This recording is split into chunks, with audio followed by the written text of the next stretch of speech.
Mudah-mudahan dengan menakib ini juga segala hajat kita dikabulkan oleh Allah Subhanahu wa taala. Begitu juga yang masih sakit, supaya mudah-mudahan disembuhkan oleh Allah Subhanahu wa taala. Amin Allahumma amin. Bapak Ibu yang saya hormati, saya sangat senang dengan adanya kegiatan dari anggota untuk anggota ARC sampai ke Lampung Timur. Ini rumahnya Mas Duki, rumahnya orang tuanya Mas Duki, karena Mas Duki belum punya rumah. Alhamdulillah anggota ARC hadir di situ, dan insya Allah akan juga di tempat-tempat yang lain. Kalaulah kita tahu hikmah yang terkandung dalam menakib ini, pastilah kita akan rebutan untuk diadakan menakib di tempat kita masing-masing. Saya ingat dulu kata almarhum Ajangan Jejen, waktu pertama kali mengadakan menakib di Azania atau di Sukabumi, itu nggak seberapa yang datang. Kemudian ditawarkan kepada para ikhwan kalau ada yang mau mengambil kesempatan menakib. Nggak ada yang terima, nolak, banyak yang nolak. Sudah berapa kali saya tawarkan, kata beliau, alhamdulillah ada satu orang yang menerimanya. Pak Kiai, kalau nggak ada tempat yang lain, adalah tempat saya aja. Maka diadakanlah menakib di tempat beliau. Baru beberapa kali menakib di tempat beliau, ternyata memang Allah menurunkan rahmat untuk beliau, keberkahan untuk beliau, sehingga rezekinya dimudahkan oleh Allah. Akhirnya rebutan, semuanya minta kepada Ajangan untuk mengadakan menakib di tempatnya masing-masing. Nah, setelah banyak yang minta, susah juga saya mengatur jadwalnya. Semuanya minta semua. Nah, ini artinya memang Bapak Ibu yang saya hormati, kita ini kadang-kadang baru tergerak hati kita untuk mengikuti sesuatu itu kalau nampak nyata balasannya. Saya ingat berapa waktu yang lalu, waktu pemilu dulu, ada orang yang menyebarkan uang dengan heli di sebuah lapangan. Oh, berduyun-duyun sekampung itu, ya, untuk ambil uang karena disebarkan. Ini kalau umpamanya ada yang menyebarkan duit bisa di lapangan, mungkin banyak juga yang datang. Padahal sebenarnya dengan menakib seperti ini, saya kira itu menyebarkan keberkahan lebih dari uang yang disebarkan dari heli itu. Kalau kita tahu hukumannya. Cuman kadang-kadang kita ini kan hanya percaya kepada yang nyata-nyata saja. Yang gaib-gaib kita belum yakin betul. Kenapa? Karena belum nampak. Ya. Oleh karena itu, inilah satu kelebihan yang diberikan Allah pada kita, bahwa kita diberi Allah kepercayaan, keyakinan terhadap apa yang telah disampaikan oleh Allah dan Rasul, disampaikan oleh guru-guru kita. Insya Allah dengan kita mengikuti apa yang telah diajarkan oleh guru-guru kita, diajarkan para sahabat, terutama dalam hal tarekat Qadiriyah Naqsabandiyah ini, mudah-mudahan kita semua mendapatkan keselamatan dunia akhirat. Bapak Ibu yang saya hormati,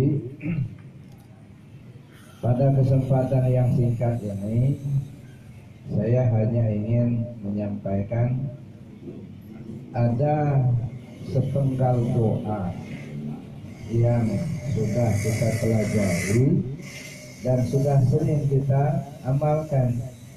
Dan mudah-mudahan ini bisa lebih diintensifkan lagi pengamalannya, karena kita memahami maksudnya. insya Allah Bapak Ibu semua sudah hafal semua. Doanya Allahumma inni as'aluka taubah wal inabah wal istiqamah ala syariatil wura wa ala tariqatil faidah. Ini doa khusus, doa torekat. Allahumma inni as'aluka taubah. Jadi kalau kita sendirian mendoakan Allahumma inni as'aluka. Kalau kita jadi imam, ya kita rubah Allahumma inna nas'aluka. Jadi kalau ini itu untuk sendiri, kalau inna untuk bersama-sama. Allahumma inna nas'aluka taubah. Ya Allah, kami mohon taubat. Jadi taubat itu harus dimohonkan, diminta. Ada kemampuan kita untuk bertaubat. Apa itu taubat? Taubat ini kalau kita menyimak dari Sirul Asrar, dari Sultan Aulia, itu taubat itu ada dua. Ada taubat zahir, ada taubat batin. Kalau taubat zahir, kembalinya kita meninggalkan segala yang dilarang untuk mengerjakan yang disuruh. Kalau selama ini kita pernah melakukan yang dilarang atau maksiat, kita tinggalkan. Lalu kita lakukan yang baik atau yang diperintahkan. Ini taubat secara zahir dalam pengertian syariat. Kalau taubat batin itu artinya dari hal yang kita tidak melaksanakan secara batinnya, kita melaksanakan secara batinnya. Dari tidak zikir menjadi zikir, dari tidak taat menjadi taat. Ini taubat batin. Taubat ini Bapak Ibu yang saya hormati, kalau kita lihat dalam kamus, apa arti taubat? Taubat itu kembali. Dan banyak artinya itu. Ada yang kembali. Apanya yang kembali? Nah, kalau secara lahirnya tadi kembali dari perbuatan yang tidak baik menjadi perbuatan yang baik. Perbuatan itu kan dilakukan oleh anggota kita, anggota tubuh kita yang zahir. Ada dilakukan mata, telinga, hidung, mulut, tangan, kaki, perut, kemaluan kita. Karena anggota-anggota inilah yang menjadi alat bagi kita untuk melakukan sesuatu. Kalau kita gunakan untuk berbuat baik, maka kita mendapatkan pahalanya. Tapi kalau kita gunakan untuk berbuat tidak baik, maka kita mendapatkan dosanya. Jadi dosa dan pahala itu merupakan akibat daripada penggunaan 8 macam alat ini. Ya. Jadi dosa itu adalah akibat. Karena kita gunakan melakukan perbuatan yang baik, maka dia akan berakibat baik. Atau kita gunakan melakukan perbuatan yang jahat, maka dia akan berakibat buruk. Jadi akibat. Ya.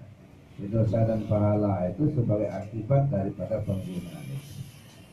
Nah, taubat itu artinya kita mengembalikan keinginan kita dari berbuat yang tidak baik supaya berbuat yang baik. Tapi ada pengertian yang lain, taubat itu artinya menjaga. Jadi ada upaya kita untuk menjaga anggota zahir kita ini untuk tidak digunakan berbuat yang tidak baik. Nah, di sini makanya kita minta. Sebab kita kadang-kadang tidak punya kemampuan untuk menjaga itu. Dijaga mata, telinga kita malah nyelonong. Mata dijaga, telinga dijaga, mulutnya nyelonong-nyelonong. Maka sekarang ini harus pakai masker supaya jangan nyelonong-nyelonong. Nah, kadang-kadang kita pakai masker itu cuma mulut luarnya aja, mulut zahirnya yang ditutup, mulut batinnya dibuka. Nah, ini yang repotnya. Mulut zahirnya ditutup terus kemana-mana, tapi mulut batinnya dibuka, membuli orang di mana-mana, berbohong sama orang, berdusta, nipu orang. Nah, ini kan, ini masker itu menutup mulut. Makanya di satu sisi pelajaran dari corona ini bagus sebenarnya. Kita disuruh pakai masker, tapi jangan hanya nutup mulut zahirnya saja, tutuplah mulut batin itu, supaya tidak membuli orang, supaya tidak memfitnah orang, supaya tidak berbohong. Ini pelajaran buat kita. Makanya diminta, Allahumma inni as'aluka taubah. Ya Allah, berikanlah kemampuan kepadaku untuk bertaubat. Aku mohon ya Allah agar aku mampu bertaubat. Mampu artinya menjaga. Ada kemampuan kita diberi Allah menjaga. Menjaga mata, menjaga telinga, menjaga mulut, menjaga tangan, menjaga kaki, menjaga ya hidung kita, ya, perut dan kemaluan. Ini jaga. Banyak orang nggak mampu menjaganya ini. Inilah rakyat.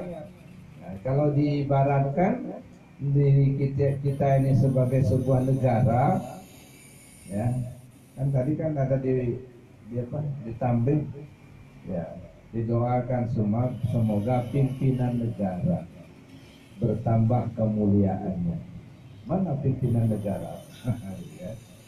Pimpinan negara secara zahir ya presiden, ya, termasuklah gubernur. Itu kita doakan mudah-mudahan bertambah kemuliaannya, ya, dapat membimbing umat dalam keadaan aman dan tentram. Itu negara secara lahiriah. Tapi negara secara batinnya mana? Ya itu diri kita ini negara. Ya. Semoga pimpinan negara bertambah kemuliaannya. Siapa pimpinan negara? Hati kita itu pimpinan negara. Ya. Hati kita ini bertambah kemuliaan, bertambah dekatnya sama Allah, bertambah mahabbahnya kepada Allah, itu ya.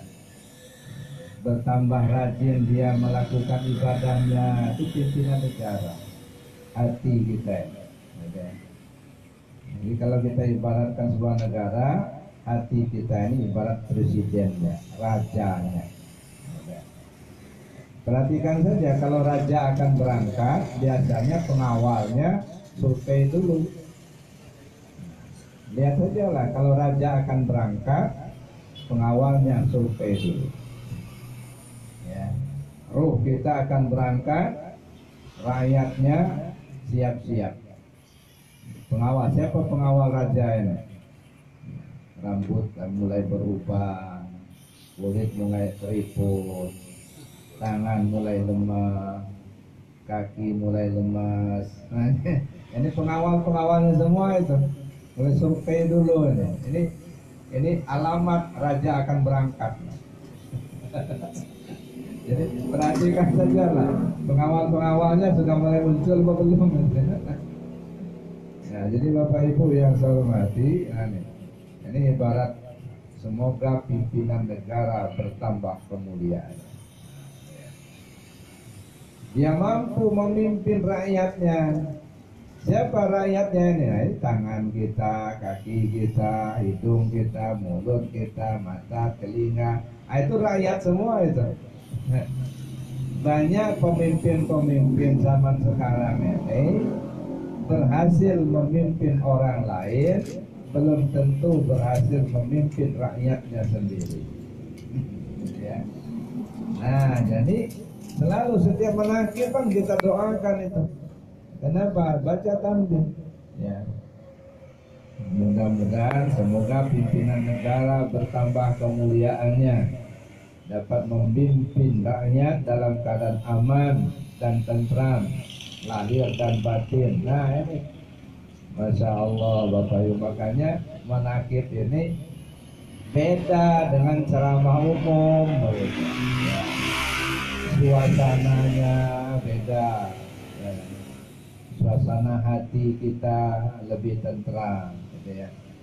Dan tidak banyak ngobrol, gitu kan. Kalau ada yang ngobrol karena belum paham manakib, gitu. Tapi nggak apa-apa. Ya. Jangan pula dilarang dia datang. Mungkin manakib sekarang dia ngobrol, besok dia nggak lagi, gitu. Jangan dimarahin.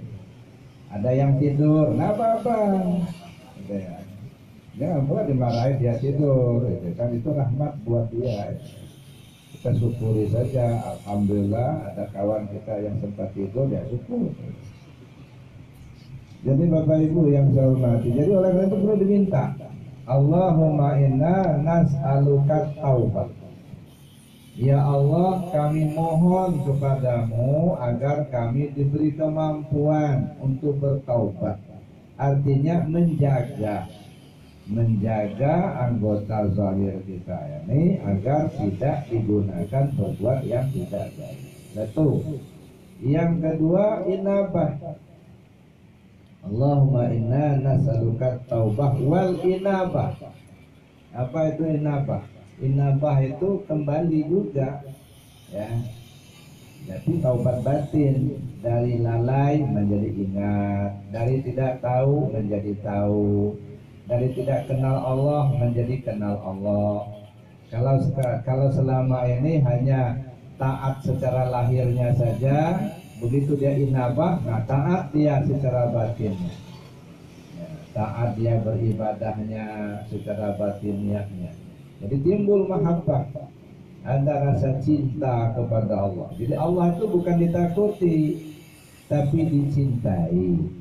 Karena kita sangat membutuhkan pertolongan Allah. Kalau nggak dengan Allah kita nggak bisa bergerak apa-apa. Jadi Allah itu bukan ditakuti, tapi dicintai. Yang ditakuti itu apa? Takut betul kita kalau tidak dapat melaksanakan apa yang diperintahkan Allah. Nah itu yang kita takutkan. Udah dikasih umur, dikasih sehat, tapi kita tidak sempat melaksanakan perintahnya itu. Ya, ada kesempatan, tapi kita nggak diberi kesempatan, nggak bisa gunakan kesempatan itu. Jadi kita takutkan. Waktu sholat sudah datang, kita sudah dengar ada azan, tapi kita nggak mampu melaksanakan sholat. Nah, takut betul kesempatan itu tidak dapat kita manfaatkan. Itu satu. Takut betul kita kalau akan terjerumus kepada yang dilarang Allah. Takut. Jadi bukan Allahnya yang ditakuti, tapi takut betul kita larangannya akan terlaksana oleh kita, perintahnya akan terabaikan oleh kita. Dua, takut betul kita kalau dosa-dosa kita tidak diampuni. Itu yang kita takutkan. Takut betul kita kalau ibadah kita nggak diterima. Itu maknanya takut kepada Allah. Sama aja misalnya takut sama polisi. Sebenarnya bukan polisinya yang ditakuti, tapi karena pakai kendaraan nggak bawa SIM, pakai motor nggak bawa pakai helm. Nah, takut kita kalau ada polisi razia, ya, kita lewat. Nah, yang kita takuti bukan karena polisinya, tapi karena yang kita salah. Ya, ngelihat polisi lagi ngomong cucung aja di rumah kita takut. Kenapa nggak bawa helm? Ada rumah polisi pinggir jalan, dia lagi berdiri ngomong cucungnya, kita lewat nggak pakai helm, takut juga sama polisi. Nah, jadi sebenarnya bukan karena dia polisi kita takut, tapi karena kita salah. Nah, coba kalau nggak salah, ya, pakai motor, helm ada, perlengkapan cukup, SIM, STNK bawa, ada razia, nggak ada masalah, nggak ada rasa takut, ya, karena kita nggak salah. Ya. Nah begitulah kita takut kepada Allah, bukan kita takut kepada Allahnya, tapi takut tidak dapat melaksanakan yang diperintahkan, takut akan terjerumus kepada yang dilarang, takut kesempatan tidak dapat dilakukan, ya, tidak dapat digunakan. Itulah makanya kita minta kepada Allah supaya ada inabah, ada kemampuan kita untuk kembali, ya, baik kembali kita dari lupa kepada ingat, dari syirik kepada tauhid. Nah, yang berat ini Pak, dari syirik kepada tauhid. Ya, kadang-kadang kita merasa betul kita sudah bertauhid, belum tentu. Sebab yang namanya syirik itu yang sering kita dengar itu ada syirik khafi, itu bagaikan semut hitam berjalan di atas batu hitam di malam gelap gulita. Waduh, nggak kelihatan sama sekali tapi ada. Ya, satu contoh. Ya, pernah nggak bapak-bapak, ibu-ibu dengar ada ceramah, Innallaha la yughayyiru ma biqaumin hatta yughayyiru ma bi anfusihim. Yang kita dengar, yang kita pahami selama ini, Allah tidak akan merubah nasib satu kaum sebelum kaum itu merubah nasib mereka sendiri. Ya kan Pak ya? Itu yang kita dengar selama ini kan? Kira-kira syirik enggak yang begini-gini? Syirik. Gitu. Kalau kita berpikir Allah tidak akan merubah nasib satu kaum sebelum kaum itu merubah nasib mereka sendiri, berarti Allah itu lemah. Dia menurut apa kata manusia. Kalau kata manusia berubah, baru Allah merubahnya. Kalau manusia tidak merubahnya, Allah nggak merubahnya. Berarti kita lebih kuasa daripada Tuhan. Apa enggak syirik yang begitu? Gitu ya. Kita merasa lebih berkuasa daripada Tuhan. Karena kita ya akan baru berubah, Allah akan merubah nasib kita kalau kita merubah nasib kita sendiri. Jadi kita bisa ngatur Tuhan. Ya, nauzubillah. Nah, taubatlah kepada Allah. Di pemahaman seperti ini harus dibuang jauh-jauh. Ya, sebab bertentangan dengan akidah tauhid. Kalau itu yang kita pahami, berarti Allah itu mengikuti apa kata hamba. Kalau hamba merubah, baru Allah merubah. Kalau hamba nggak merubah, Allah nggak merubah. Enak aja kita ngatur Tuhan, bukan Tuhan yang ngatur kita. Ya nggak begitulah. Nah, ini anggota RC nggak boleh berpikir seperti itu. Ya, harus dirubah. Innallaha la yughayyiru ma biqaumin hatta yughayyiru ma bi anfusihim. Maksudnya Allah tidak akan merubah ketetapannya pada satu kaum walaupun kaum itu berusaha untuk merubah diri mereka sendiri. Ya. Jadi Allah tidak akan merubah ketetapannya. Ma di sana ketetapan Allah, bukan nasib manusia. Allah tidak akan merubah ketetapannya pada satu kaum meskipun kaum itu berusaha untuk merubahnya. Kalau Allah sudah tetapkan seseorang jadi presiden, walaupun banyak yang menjegalnya, jadi itulah. Nah, itu ya. Jadi nggak bisa dihambat-hambat itu. Allah itu fa'alun lima yurid. Allah berbuat sekehendaknya. Ya, qiyamu binafsi. Allah berdiri dengan sendirinya. Nggak ada yang ngatur-ngatur Tuhan. Nah. Ya, Allah yang ngatur kita, bukan kita yang ngatur Tuhan. Ya. Jadi terjemahannya, Allah tidak akan merubah ketetapannya pada satu kaum meskipun kaum itu berusaha untuk merubahnya. Ya. Kalau Allah tetapkan Pak Sulaiman ini jadi orang kaya harta, pasti jadi Pak. Walaupun banyak orang nggak senang kalau beliau kaya, Kalau saya senang banget kalau dia kaya. Paling tidak sering menakib di rumah. Gitu ya. Nah begitu juga sebaliknya. Kalau Allah Subhanahu wa taala akan menciptakan sesuatu, katakanlah seseorang tidak akan terpilih umpama. Tidak terpilih itulah meskipun banyak yang ngangkatnya. Ini sejalan dengan hadis Nabi, ya, bahwa Allah Subhanahu wa taala ya akan mengangkatkan derajat seseorang ya, yang sudah ditetapkannya meskipun sedunia ini jin dan manusia berusaha untuk menghambatnya. Tidak bisa dihambat. Tetapi Allah akan merendahkan seseorang ya meskipun seluruh manusia dan jin berusaha untuk mengangkatnya.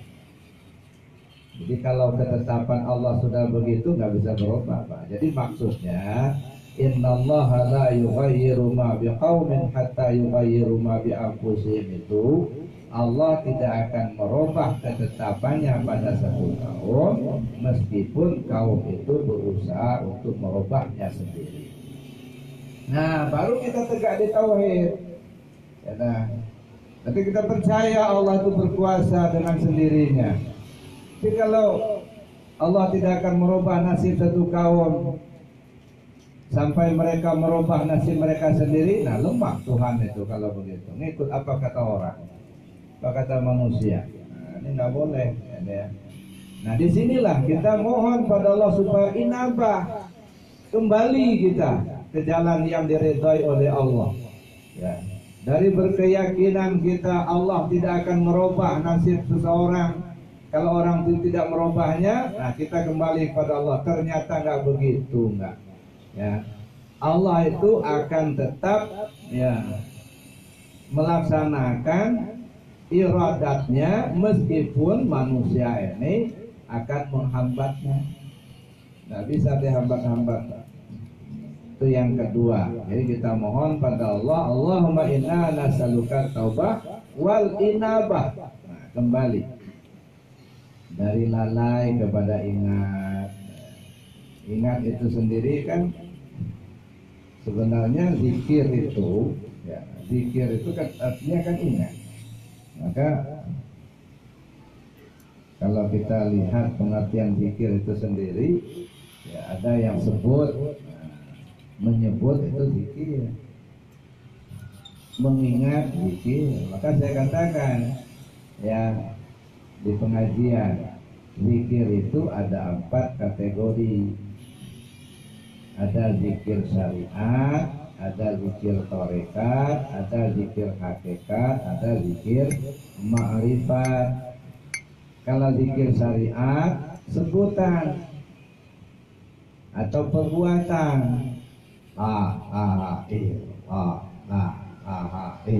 Itu sebutan zikir syariat. Ya. Baca Quran zikir syariat, haji zikir syariat, sholat zikir syariat. Jadi sebutan dan perbuatan. Kalau zikir tarekatnya ingat, ya, ingat hati kepada Allah. Nama disebut, yang punya nama diingat. Kalau zikir hakikat dirasa. Jadi lebih tinggi lagi, lebih halus lagi, dirasa. Kalau zikir ma'rifat dipandang. Baik nama tualu batama wajhullah, dimanapun kau menghadap di situ wajah Allah. Tapi sebenarnya zikir itu apa sih? Ya. Oh, mengucap la ilaha illallah itu kalimat zikir. Baca Quran itu orang sebut berzikir karena orang baca Quran itu biasanya ingat Allah. Gitu. Orang sholat disebut zikir. Kenapa? Biasanya orang sholat itu ingat Allah. Gitu. Itu media untuk zikir. Tapi zikir itu sendiri sebenarnya apa? Ingatnya itu. Ya. Ingat yang bagaimana? Kalau kita pahami mengingat, ingat dengan pikiran, kadang-kadang lupa. Jadi supaya tidak lupa bagaimana zikirnya? Kesadaran. Sampai ke tingkat kesadaran. Kesadaran yang bagaimana? Nah ini yang harus kita kaji. Ini Pak Yusuf itu, ya kan? Dia jarang dia mengingat namanya. Tapi begitu disebut Pak Yusuf, oh ya sadar dia kalau itu nama dia gitu. Di kesadaran itu ya nggak pernah tinggal. Ya, sadar kita kalau nama kita itu. Nah makanya akan sulit kalau tidak dibiasakan mengamalkan dan mengkaji. Kalau kita mengingat Allah, ya bagaimana cara mengingat Allah? Ya. Kalau Allah itu kan laisa kamitslihi syai'un, tidak dapat diumpamakan. Kalau umpamanya seperti Pak Yusuf ini misalnya mukanya kayak ginilah dari dulu lagi gitu. Beliau tinggi, ganteng gitu. Ingat kita, nah ingat, bisa kita ingat. Karena dia bersifat. Nah, namanya Allah gimana cara mengingat? Nah, ya kalau nggak dikaji nggak bisa. Akan perlu mengkaji itu. Mengkaji itu sangat diperlukan supaya kita paham apa yang kita ucapkan. Karena banyak di antara kita ini mungkin yang banyak ngomong tapi nggak ngerti apa yang dia omongkan. Mungkin kita orang Islam ini lah. Coba, kalau saya jauh-jauh baca Fatihah, apa ngerti semua terjemahan Al-Fatihah itu? Enggak kan? Cuman hafal. Sebenarnya ngerti apa yang diomongkan itu. Mungkin yang banyak kita ngomong yang kita nggak tahu apa yang kita omongkan, ya mungkin kita orang Islam itu. Ya. Rabbi afirli warhamni wajiburni warfa'ni warzuqni wa'adini wa'afini wa'afani. Ngerti semua nggak itu? Nggak kan? Nggak tahu kan? Kenapa? Jadi kita omongkan tapi kita nggak ngerti. Tapi nggak apa-apa, dapat pahala. Ya, kalau urusan dapat pahala, asal kita ngomongkan, insya Allah dapat pahala. Tapi paham nggak yang kita omongkan itu? Allahu Akbar kata kita. Nah, mana yang Allahu Akbar? Asyhadu an la ilaha illallah wa asyhadu anna Muhammadar Rasulullah. Kalimat syahadatnya, kalimatnya. Syahadatnya mana? Belum lagi kalau kita mengkaji ada berapa macam syahadat. Ya, ini mungkin belum terdengar oleh kita. Syahadat itu ada 7, ya, ada 7 macam. Ada syahadat syariat, ada syahadat tarekat, ada syahadat hakikat, ada syahadat ma'rifat, ada syahadat batin, ada syahadat ghaib, ada syahadat barzakh. Nah, ini belum dikaji. Nah, nanti dikaji di Arafah. Ini nggak sempat di sini. Jadi yang ngajinya harus selesai satu dua dulu. Nah, jadi saya nggak uraikan itu dulu yang 7 ini. Nah kalau saya uraikan 7 ini nanti sampai jam 2 nanti. Kasihan yang jauh-jauh. Gitu. Nah, saya yang paling jauh. Kan di Arafah. Lampung Selatan lagi. Enak bapak-bapak di pada Lampung. Saya di Lampung Selatan. Jadi syahadat itu 7 macam. Ya. Nah, cari itu. Di mana nyarinya? Ya sama yang ngerti lah. Apa tadi?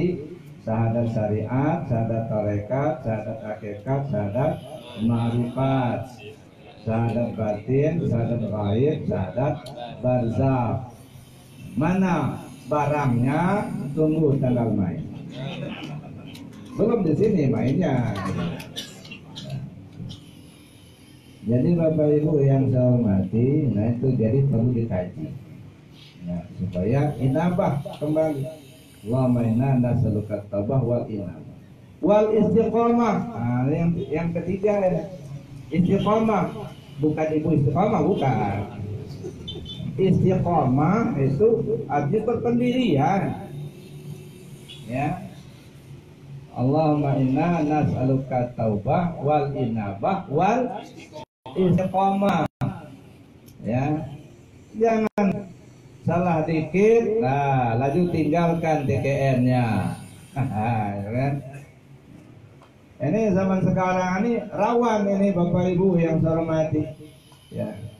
Udah bertahun-tahun kita bersama-sama ngamalkan TKN begitu. Ya, karena ada orang lain yang ngajak keluar, ya tanda-tanda lagi deh, nggak istiqomah. Ya, kan? Jadi istiqomah dalam pengamalan. Amalnya TKN ini harus kita yakini betul ini adalah sesuatu yang hak. Ya. Tidak ragu-ragu. Dasar hukumnya jelas kok, ya. Jadidu imanakum bikasrati qauli la ilaha illallah, kata Nabi sallallahu alaihi wasallam. Perbarui imanmu dengan banyak menyebut kalimat la ilaha illallah. Jadi kita berzikir dengan kalimat la ilaha illallah dengan bilangan yang banyak itu pelaksanaan dari ajaran junjungan kita Nabi besar Muhammad sallallahu alaihi wasallam. Kita harus diyakini betul, gitu ya. Bukan ikut-ikutan, bukan. Persoalan orang orang lain tidak mau ngamalkan itu urusan dia, itu bukan urusan kita. Kita ini ngurusin diri kita sendiri. Yang penting apa yang kita amalkan itu persesuaian Al-Quran dan Sunnah. Ya, yang kita terima langsung dari guru, bukan dengar-dengar di pinggir jalan. Ya, jadi oleh karena itu harus istiqamah. Ya. Sebab kalimat la ilaha illallah ini kata Rasul SAW, ini kalimat teragung di muka bumi. Dan sekian banyak omongan manusia, kalimat buatan manusia ini, ya, yang paling agung kalimatnya la ilaha illallah. Afdalu ma qultu ana wan nabiyuna min qabli la ilaha illallah. Kalimat teragung ku sampaikan dan disampaikan Rasul sebelum aku itu adalah la ilaha illallah. Bahkan dalam hadis lain disebutkan, kalaulah ditimbang bumi dan langit beserta isinya di sebuah piring timbangan, kemudian kalimat la ilaha illallah di piring timbangan yang sebelah, jauh lebih berat la ilaha illallah. Kenapa lebih berat? Kalau bumi dan langit diciptakan, la ilaha illallah menciptakan. Mana yang lebih berat, yang lebih mulia, yang mencipta atau yang dicipta? Jelas lah, ya kan? Jadi artinya lebih utama la ilaha illallah. Istiqamah kita di dalam pelaksanaan amaliyah Thariqah Qadiriyah Naqsabandiyah. Tidak perlu kita harus ragu-ragu. Dalam pelaksanaan amaliyah TKN ini, ya, kan ada dalam mangkabah itu kita perlu merujuk kepada pakaian para aulia. Ya, kata Sultan Aulia itu kan yang pakaian para aulia itu apa? 3: bertanggang malam, berlapar-lapar, lintas rimbawan. Nah, 3 ini. Ya. Bertanggang malam, berlapar-lapar, dan lintas rimbawan. Lintas rimbawan alhamdulillah sudah dilaksanakan oleh ARC. Sudah ziarah kemana-mana, ya. Baik ke Kalianda, ya, ke Kerui, kemana-mana sudah dilaksanakan. Kita lanjutkan itu. Kemudian menakib dari rumah ke rumah, ini termasuk lintas rimbawan. Jadi Bapak Ibu kita melaksanakan menakib dari rumah ke rumah anggota ini termasuk bagian daripada ajaran dari Sultan Aulia, lintas rimbawan. Kemarin ke kemana? Kampung Timur ya? Kampung Timur. Kata Mas Duki, saya nggak pulang Buya, ini hadir menakib.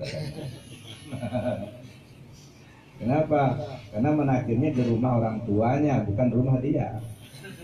Kalau pulang kan rumah dia belum punya rumah. Maka sampai sekarang masih mencari rumah dia. Kalau ada kira-kira yang bisa pas untuk rumah beliau, nggak apa-apa lah, daftar satu gitu. Nah, cuma gimana mau dapat ki? Saya bilang yang ditemani nenek-nenek terus. Kapan kau bertemu gadis? Jarang-jarang ya, ngobrol sama gadis, sama ngobrol nenek-nenek aja itu. Tapi sabar aja, nenek itu kan punya cucu. Sebenarnya pintar begini. Dia tidak mendekati cucunya, neneknya dulu. Mendekatinya.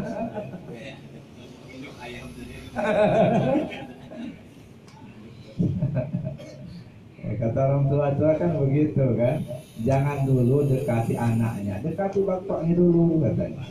Kalau bapaknya sudah setuju, bisa dipaksa anaknya itu. Jadi Bapak Ibu yang saya hormati, itu kita istiqomah atau lintas rimbawan. Nah, pertanggang malamnya itu yang dulu. Nah, bisa saja nih di WA grup ARC bertanggang malam. Nah, setiap jam 3 tiket tahajud. Jadi ada grup WA ARC, semuanya masuk ke situ ya. Setiap jam 3 malam itu ada yang ngepel, ada yang share gitu ya. Jangan lupa tahajud jam 3. Insya Allah nanti mau sendirian boleh, mau berjamaah bagus gitu ya. Lintas rimbawan, kemudian bertanggang malam. Nah, berlapar-lapar, nah ini tergantung masing-masing. Nggak bisa di-share.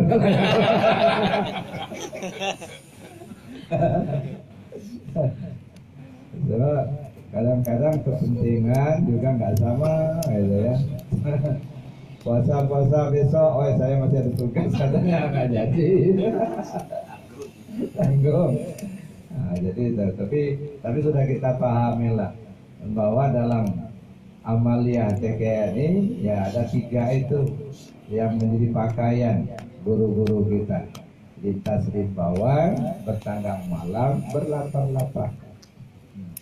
Nah, di samping, nah tentu bertanggang malam itu bukan tidak punya arti asal begadang aja. Kan kata punya Umay Rama kan gitu, begadang boleh saja asal ada artinya.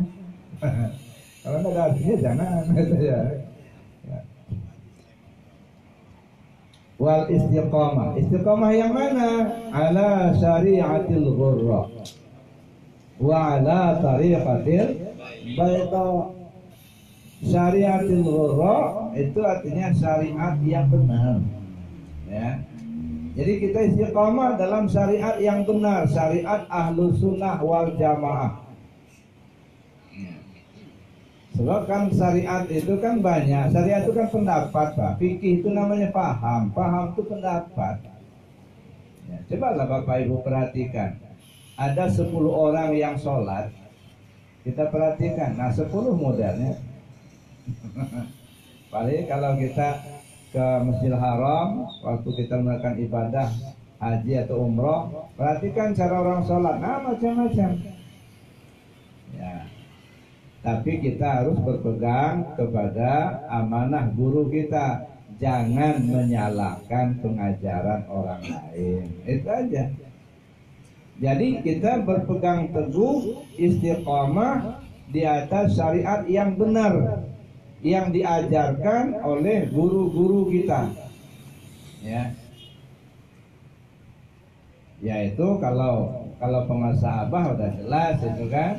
dalam fikih mazhab Syafi'iyah, dengan tidak bermaksud menyalahkan mazhab yang lain, tetapi kita sudah diajarkan dan sudah kita amalkan ya, dengan mazhab Syafi'iyah, Ahlussunnah wal Jamaah. Berpegang teguhlah dengan itu. Jangan kita terhiraukan dengan pendapat-pendapat orang lain. Ya, coba ya, tentang sholat saja tadilah. Cara bertakbir itu juga beda-beda. Cara nunjuk juga beda-beda. Ada yang menggerak-gerakkan telunjuknya, ada yang tegang terus dari awal sampai akhir, tegang terus. Ada yang sedikit tegang sebentar, itu lemas. Illallah. Terus lemas dia. Sebentar aja tegangnya, enggak lama-lama itu lemas sudah. Ada yang telunjuknya kayak gitu tuh kan. Ya. Dengan tidak bermaksud menyalahkan yang lain, kita istiqamah. Kalau itu memang sudah benar, udah laksanakan. Nah, tanpa kita menyalahkan pendapat-pendapat orang lain. So, pada akhirnya kan kita bertanggung jawab dengan apa yang kita perbuat. Allahumma inna nas'aluka taubah wal inabah wal istiqamah ala syariatil ghurah wa ala tariqatil bayda, tarekat yang suci, tarekat yang benar.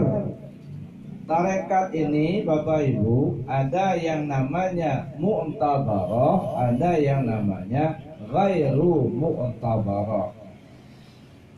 Kalau yang ghairu mu'tabarah itu tarekat yang tidak bersesuaian dengan Al-Quran dan Sunnah. Ya, itu tarekat juga. Jadi di Indonesia ini banyak betul itu. Ada yang pernah mendata, tarekat di Indonesia ini lebih dari 360 macam tarekat, modelnya macam-macam ya. Jadi kita berpegang teguh dengan tarekat yang benar. Mana tarekat yang benar? Tarekat yang mu'tabarah. Mana tarekat yang mu'tabarah? Pertama, amaliyahnya bersesuaian dengan Al-Quran dan Sunnah. Itu yang pertama. Jadi kalau sudah amalannya bertentangan dengan Al-Quran dan Sunnah, itu jangan. Ya. Dulu kan, sudah berapa tahun yang lalu itu ya, ada di koran itu, ada sekelompok orang mengamalkan tarekat di Jakarta itu, ya, laki perempuan. Mereka kalau berzikirnya telanjang bulat, lalu mengelilingi sebuah sumur tua di tempat mereka itu. Zikirnya la ilaha illallah, la ilaha illallah, sambil jalan tawaf di sumur tua itu. Akhirnya kan dibubarkan tuh. Nah, kemudian ada tarekat gaya baru.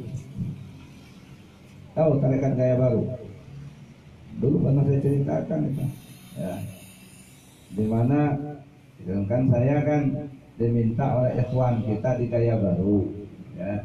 Buya, tolong turun dulu ke gaya baru. Kenapa saya bilang? Kami di sini ibarat ayam kehilangan induk katanya.